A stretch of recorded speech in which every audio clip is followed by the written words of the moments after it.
अहोई अष्टमी की कथा। एक साहूकार था जिसके 7 बेटे थे, 7 बहुएं थीं तथा एक बेटी थी।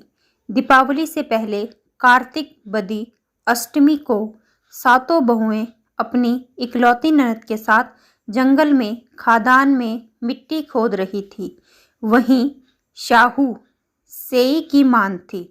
मिट्टी खोदते समय ननद के हाथ से सेई का बच्चा मर गया। शाहू माता बोली कि अब मैं तेरी कोख बांधूंगी।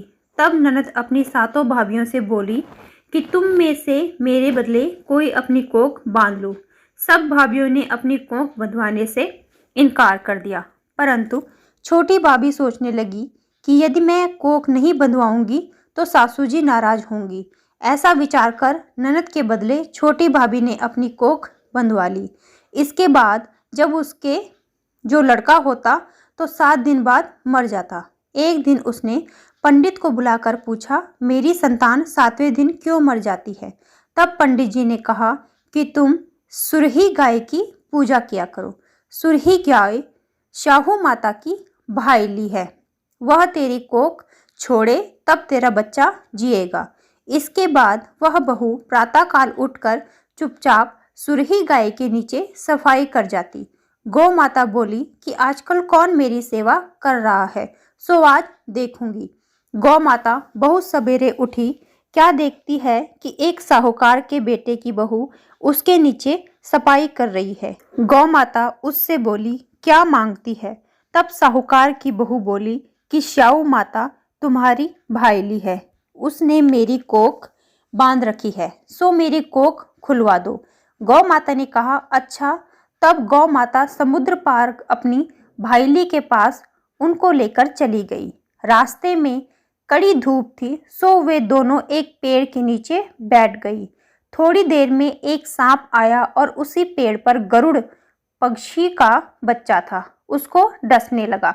तब साहूकार की बहू ने सांप मारकर ढाल के नीचे दबा दिया और बच्चों को बचा लिया। थोड़ी देर में गरुड़ पत्नी आई तो वहां खून पड़ा देखकर साहूकार की बहू के चोंच मारने लगी। तब साहूकारनी बोली कि मैंने तेरे बच्चे को नहीं मारा, बल्कि सांप तेरे बच्चे को डसने आया था। मैंने तो उससे तेरे बच्चे की रक्षा की है। यह सुनकर गरुड़ पत्नी बोली कि तू मांग, तू क्या मांगती है? वह बोली, 7 समुद्र पार शाहू माता रहती है, मुझे उनके पास पहुंचा दे। तब गरुड़ पत्नी ने दोनों को अपनी पीठ पर बिठाकर शाहू माता के पास पहुंचा दिया। शाहू माता उन्हें देखकर बोली कि आ बहन, बहुत दिनों में आई। फिर कहने लगी कि बहन, सिर में जुएं पड़ गई हैं।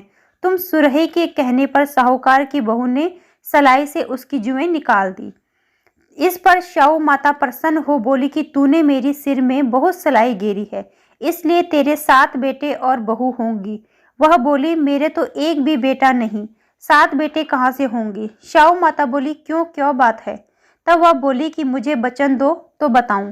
शाहू माता बोली, वचन दिया, वचन से फिरूं तो धोबी के कुंड में कंकरी हूं। तब साहूकार की बहू बोली, मेरी कोख तो तुम्हारे पास बंद पड़ी है। यह सुन शाहू माता बोली कि तूने मुझे बहुत ठग लिया, मैं तेरी कोख खोलती हूँ तो नहीं, परंतु अब खोलनी पड़ेगी। जा, तेरे घर तुझे 7 बेटे 7 बहुएं मिलेंगी, तू जाकर उजमन करियो, 7 अहोइयाँ बनाकर 7 कढ़ाइयाँ करियो। वह लौट कर घर आई तो देखा 7 बेटे 7 बहुएं बैठे हैं। वह खुश हो गई। उसने 7 अहोई बनाई, 7 उजमन किए तथा कढ़ाई की। दिवाली के दिन जेठानियां आपस में कहने लगी कि जल्दी जल्दी धोख पूजा कर लो, कहीं छोटी बच्चों को याद करके न रोने लगे। थोड़ी देर में उन्होंने अपने बच्चे से कहा, अपनी चाची के घर जाकर देखाओ कि आज वह अभी तक रोई क्यों नहीं। बच्चों ने जाकर कहा कि चाची तो कुछ मान रही है, खूब उजमन हो रहा है। यह सुनते ही जेठानियां दौड़ी दौड़ी घर आई और जाकर कहने लगी कि तूने कोख कैसे छुड़ाई? वह बोली, तुमने तो कोख बंधाई नहीं, सो मैंने कोख बंधा ली। अब शाहू माता ने कृपा करके मेरी कोख खोल दी। शाहू माता ने इस प्रकार साहूकार की बहू की कोख खोली, उसी प्रकार हमारी खोलियो। कहने वाले तथा सुनने वाले की तथा सब परिवार की कोख खोलियो।